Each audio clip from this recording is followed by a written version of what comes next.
अहो मला काय म्हणायचंय ते काय की घरकुलाच्या नोंदीन ते करायचं आलंय की नाही. अहो आतापर्यंतच्या इतिहासामध्ये खरंच ज्याला घरकुलाची गरज आहे गडी आणि तुला घरकुल भेटलंय असलं कधीच झालं नाही बघा. आणि हे पेरणीच्या मीटिंगमध्ये काढलंय बाबा नोंदवा आणि हे करा. गोरगरीब जनता मजूरदार लोक आपली रोजंदारी सोडून येतील फॉर्म भरायला. अहो ह्याचा अर्थ की नाही गोरगरीब जनतेला आणि मजूरदाराला ह्या स्कीमा आणि घरकुलं भेटूच नाही बघा. हे मोठमोठे लोक तैनच उचलून खावं ह्याच्यासाठी चालू आहे हे. दुसरं काही बी नाही. आणि त्याच्यामध्ये हल्ली 5 अँड्रॉइड मोबाईल पाहिजे म्हणून गोरगरीब जनतेपाशी कुठून मोबाईल येणार आहे बाबा. त्यानं रोजगार करतील किती, घरी खातील किती, मोबाईल घेतील कधी.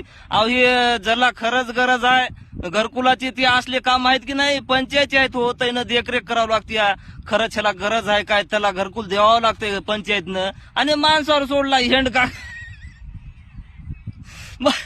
गोरगरिबाला कोणती स्कीम भेटू नये याचा अर्थ हेच आहे बघा. दुसरं काही बी नाही हो.